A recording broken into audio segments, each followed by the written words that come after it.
Good morning everyone. Students, as you know, in the previous class we have started chapter number 7, double entry system. So let's recapitulate the points of this chapter. Well, double entry system, as you know, our accountancy is based on double entry system. Means every debit has a credit and every credit has a debit, right? So every transaction has two aspects. So here we have discussed about the principles and characteristics that tells every business transaction affects two accounts. When you are purchasing something, so at other side there is somebody who is selling. If you are selling, then at other side there is somebody who is purchasing. So every transaction has two effects and two accounts will be affected in a single transaction. Recording of both personal and impersonal aspects. Recording is made according to the certain specified rules.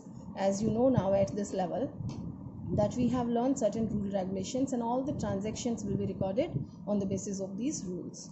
And next is your preparation of trial balance, that also we have learned.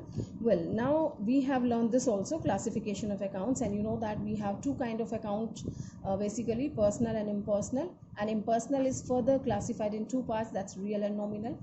The rule of personal is debit the receiver, credit is giver, and real debit what comes in, credit what goes out. And the rule of nominal is debit all the expenses and losses, credit all the income and gain. Okay, these all things we have done. Well, later on we have learned about the rules also, types of classification of the personal account. We have classified this personal account. We have three kind of accounts, that's natural personal account, artificial and representative personal account. And then we have learned about the real account also. In real account we have the assets. We have tangible and intangible, both kind of assets. Tangible which we can see and touch, and intangible which we can't see and touch. Okay, later on we have learned about the nominal account, and nominal account tells about the expenses and losses, income and gain, right? We debit all the expenses and losses and we credit income and gain, right? That's all about the accounts. Well, today I'm talking about the today's lecture. One thing you should keep in your mind, students, when you have certain nominal accounts given in the question, like any expenses is there, like salary, commission, insurance, okay, and if we add some word with these expenses, I mean nominal account के साथ आप कोई word add कर देते हैं, some prefix or suffix you are adding, so that becomes your personal account. That's very clear. Okay, as rent account is there, right? Rent account is your nominal account. Okay, but if you add something like outstanding rent, or you can say the prepaid rent, then that becomes personal account. Fine. Salary is a nominal account, but if you add something like outstanding and prepaid, salary is prepaid or outstanding salary, whatever you add, so that becomes your personal. Commission account, fine, that's your nominal. And here commission outstanding or commission received, so that becomes your personal account. Here interest account, fine, so that's your nominal expenses hai. But if it is outstanding or prepaid or accrued, in case of income we call accrued, okay, so that becomes your personal account. And of course this is your representative personal account. Fine, students. So this illustration number 1 is given here. I'm taking one or two things. So classify the following accounts into personal, real and nominal. So you'll have the test which we will give you on Sunday. So we will be asking, the test will be of this chapter only, and you will be given certain accounts to identify either this is personal account, real account, nominal, or what kind of personal account, classification of the personal itself, right? So these kind of questions you're going to receive. Well, here we are talking about the capital account. Okay, fine, these are the solution. Simply they have given capital account, so we have to identify either it is personal, real or nominal. So it is personal account, students. I have already told you. Drawing account, drawing is also related to a particular person, so this is personal account. Your cash paid, cash is your asset, so that's your real account. And commission paid is your expenses, that comes in the nominal account. So that way the things are given, and I think I have given you pick of this chapter, this page, otherwise tomorrow I'll be giving you. Fine, students. So you must understand all these points how they have given. Okay, now we will talk about a little theory part, and after that your chapter will be over. Stages or parts of the double entry system, it's telling. Well, accounting process can be divided into three stages under the double entry system, although I have talked about it many times. First one is your recording, original recording, then classification, and then summarization. So recording is your journal entry, classification is your ledger, and summarizing means your trial balance. You just write down the summary from the ledger account से आप एक balance लेके जाते हैं, right? That's a brief of that ledger account. You carry it to the trial balance कि trial balance में आपका cash का डेबिट में है या क्रेडिट में, तो वो समरी हो जाती है उस अकाउंट की. Fine. So these three aspects are there of this. So first one is original record. All the transactions are first recorded in a primary book called journal. Okay, journal is your primary book. When the business is a big one and the number of transaction is large, a journal is divided into various books which are called subdivision or journal or subsidiary books. Very soon we will study this chapter, students. This is telling when we have sole proprietorship, okay, or you can say the size of my business is very small and a few transactions are taking place in a day. So it's okay, fine, I can create journal. मैं journal बना लूँगी और उसमें mention करेंगे, ठीक है. But it's telling if you have a large business, the size of your business is too big and thousands of the transactions are taking place in a day, so journal entries are not suitable for you, because you have seen when you have 10 or 20 transactions, so you say the question is very lengthy. Just think about those people who have to do 1000 transaction in a day in the journal. Okay, day book यानी journal में करेंगे, फिर उससे laser बनाएंगे 1000 transactions का, यानी around 1500 ledgers वो बनाएंगे, फिर उसकी पोस्टिंग करेंगे, तो ये तो बहुत ज़्यादा कॉम्प्लिकेटेड हो जाता है. And we want to simplify the work. Okay, so what is the solution? We have certain books, we have given the name subsidiary books. Okay, its names are sub division of journal. Journal का आप sub division कर देते हैं या फिर उसको subsidiary books कहते हैं. What are these books? Very soon we will study and I am not going to discuss here, otherwise we will divert from the topic. Okay, so original record, उनको भी, जर्नल को भी आप original books कहते हैं, primary books कहते हैं, और आप डायरेक्ट इन सबसाइडी बुक्स में एंट्री करते हैं, तो these are also called as a direct book, direct entries बोलते हैं. Alright. Thus, recording in journal or in the subsidiary book is the first stage of double entry system. Is that clear, students? Either you record the transactions in the journal when the size of your business is small, or you record in the subsidiary books, which we are going to learn very soon, when the size of business is large. Okay, so both the things are your primary entries. Fine. First stage of double entry system. Okay, now this stage is also known as original record stage. I hope you will remember, students. These are your this is the first stage of double entry system, or you can say these are the original record books or original records or the original entries. Fine. So this point we have discussed original record. कहाँ पे? journal या फिर subsidiary books में आप करते हैं जहाँ आपके business का size बड़ा है. So both the things are your original records. Next we classify the things. Now in this stage all the transactions recorded in the journal or its subsidiary books are transferred, यानी कि posted in a classified form to another book which is called ledger. Either you have prepared the journal or you have prepared the subsidiary books. You prepare a ledger of those one. Okay, this book contains on different pages individual account heads under which all the financial transactions of similar nature are collected at one place. This you have learned, students. I think you understood what these lines are telling, कि एक ही nature के similar kind of nature transactions are grouped at one place and we give the name, right, laser.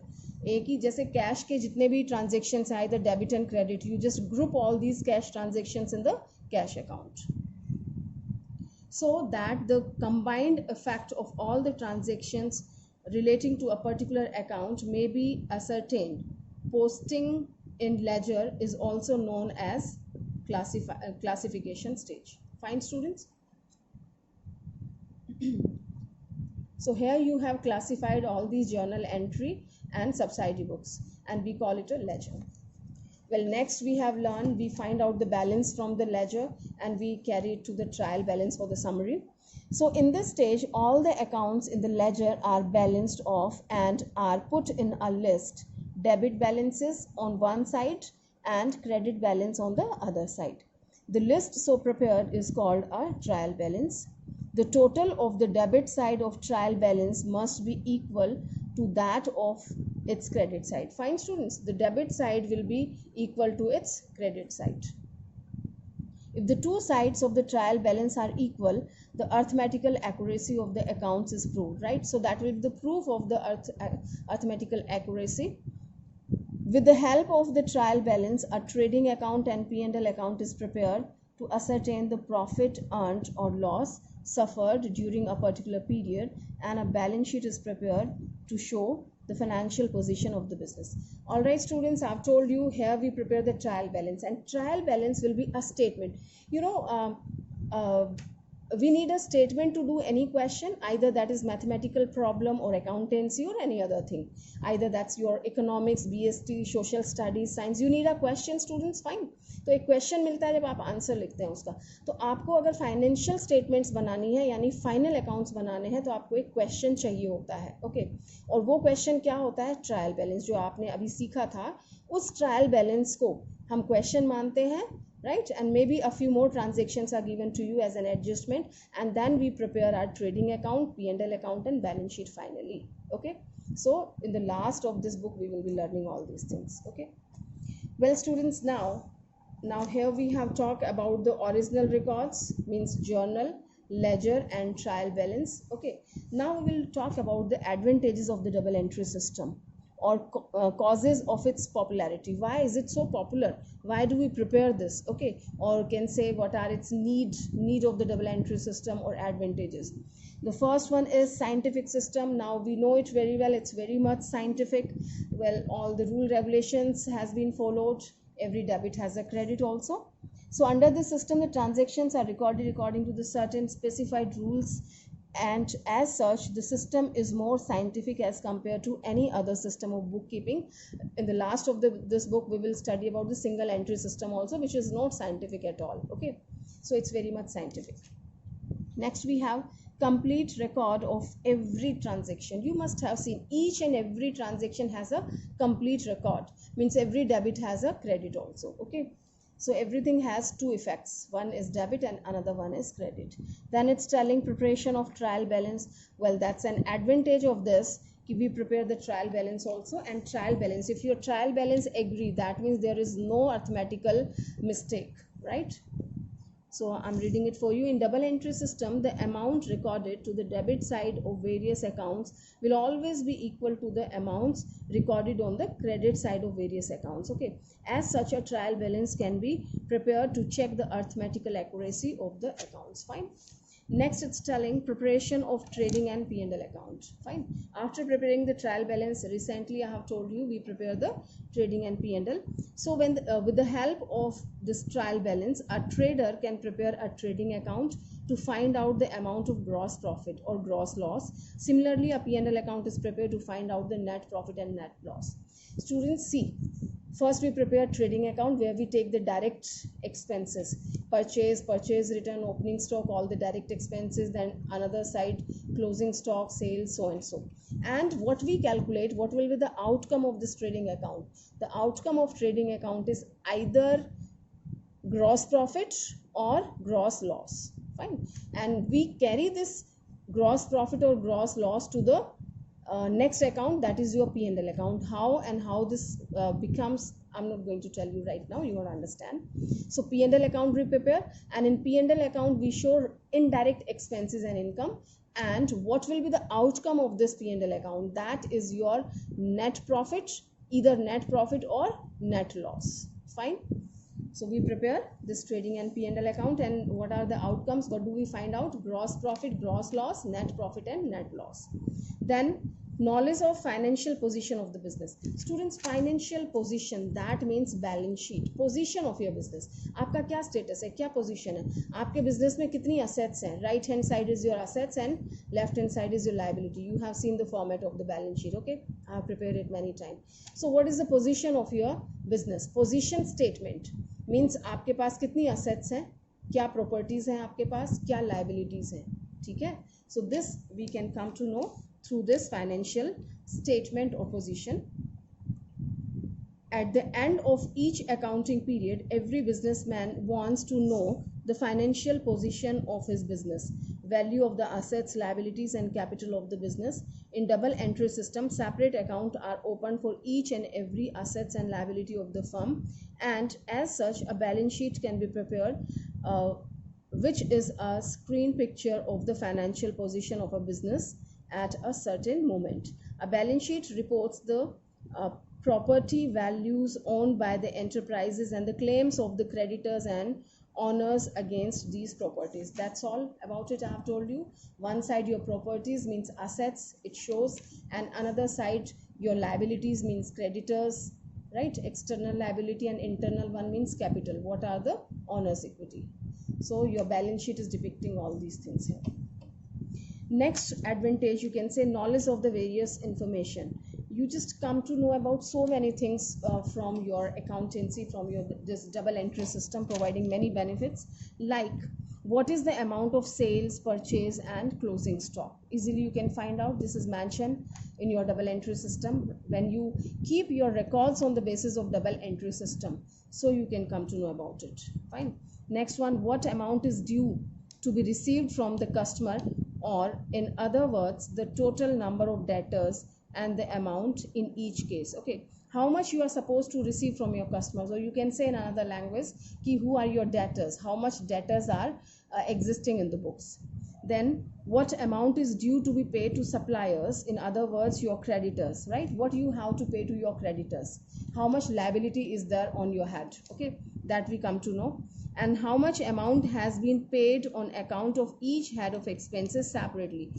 Well, we have learned ledger posting, okay, salary account, insurance account, advertisement expenses, discount, I mean so many things are there, rent paid, rent received. So you have the complete information, your all the expenses, how much expenses you have to pay, either you have paid or certain things are outstanding. We have the outstanding salary is having the different account and salary is having different, so you can have all kind of information through this double entry system. Well, next advantage is telling that lesser possibility of fraud. When you have a systematic record, everything you have recorded properly according to your rule regulations and according to the sign, so lesser chances and possibilities are there of the fraud. Next is legal approval. This double entry system is approved by the government also, by the law also. So it's telling complete record of each transaction is maintained under the system according to certain specified rules. As such, the system meets legal requirements, and books of accounts maintained under the system are accepted as true and reliable by the Companies Act and various other acts. Right, students? Companies Act 2013 and certain other acts are there. When you will study further, you'll come to know about these acts. So that's a requirement of all these acts, that you should prepare your accounts on the double entry system, so less chances of the frauds are there. Okay, and it is approved by the law, so legally approved. Next we have comparative study. When you want to compare your records with the records of your business only, means with the previous records you want to compare the present record, so that's very easy for you because very systematically you have done the work and you have prepared your previous accounts also on the same basis, so easily you can compare. And if you want to compare your financial position or your financial statements with any other firm's financial position, so you can compare, there is no problem, because both the things are on the same basis, that means double entry basis. So it's very easy, comparative study is easy. And then helps management in decision making.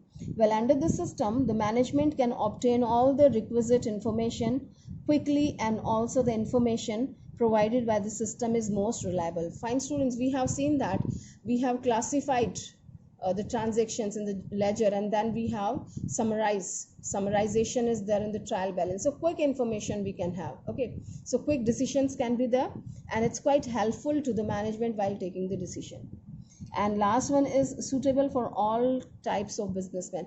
Either you have a small business or the large business or any kind of business is there, whatever the nature is there, so it's suitable to all the business kinds. Fine. So these were the advantages or requirements of the double entry system. Well, students, we have studied in BST, especially pros and cons are there. So we have certain drawbacks also of this double entry system. What are those ones? Well, the first one, it's telling a number of books are to be kept under the system. As such, the system is quite expensive and typical also, I tell you, because number of books we have to keep. It's not that simple one book you have to keep, like single entry system. You will study everything, you are just recording at one place, on one page of the copy you are writing everything, right? It's not like that. For all the things you have to mention, means for the cash transaction you have to prepare the cash book. Fine. For the credit things, for credit purchases, very soon you will learn. For credit purchases you will be preparing purchase book.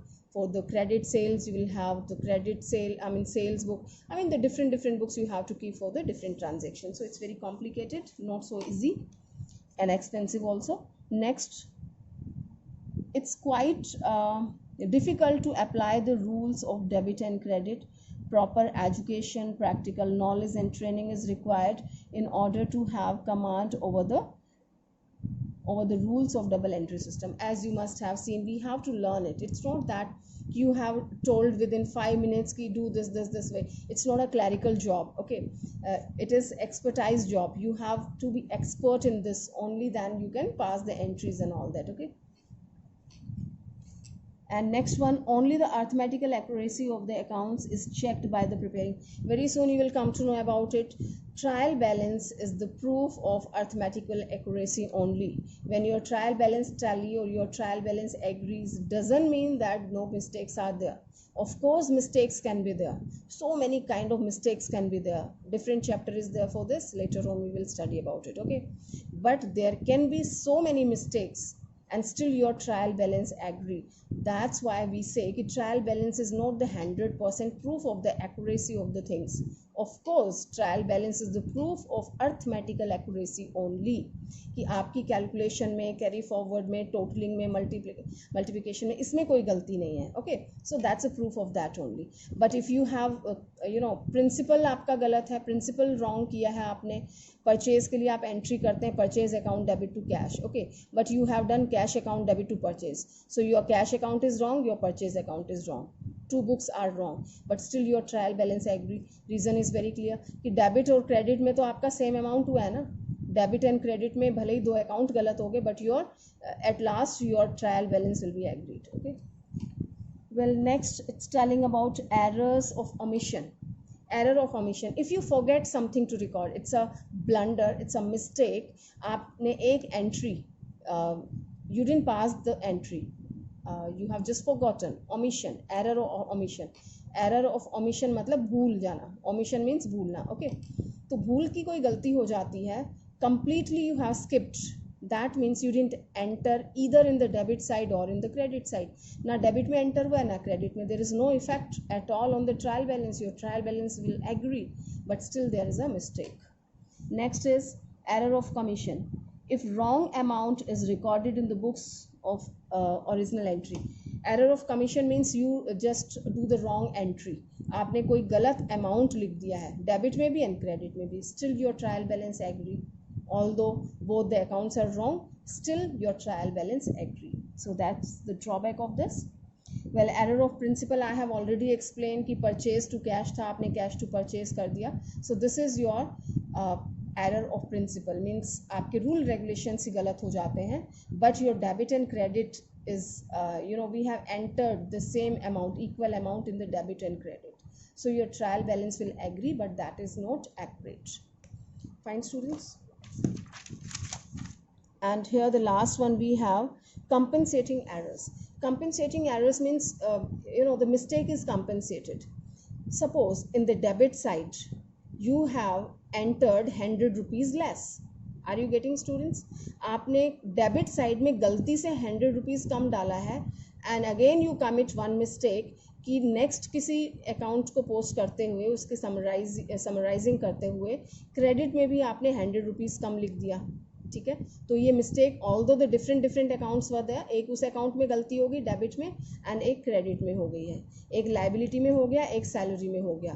Salary में 100 कम डाला debit में, और liability I mean creditors में आपने कम डाला, that comes in the credit side, right. दोनों account गलत हो गए, सैलरी भी एंड क्रेडिटर्स भी, but your trial balance will agree. तो this is what compensating errors, कि एक दूसरे की गलती कंपनसेट हो जाना। दूसरा example, well in the debit side you have return 100 rupees less, ठीक है, आपने सैलरी में 100 रुपीज़ लेस डाला, ठीक है, बट नेक्स्ट आपने रेंट अकाउंट लिखा और रेंट अकाउंट में गलती से आपने 100 रुपीज़ ज़्यादा डाला, तो यहाँ आपका सैलरी अकाउंट भी गलत हो गया and your rent account is also wrong, but the mistake of one account is compensated by the another one. Salary में 100 कम था, रेंट में 100 ज़्यादा हो गया, कंपनसेट हो गया, गलती अमाउंट कंपनसेट हो गया, and at last your trial balance will agree.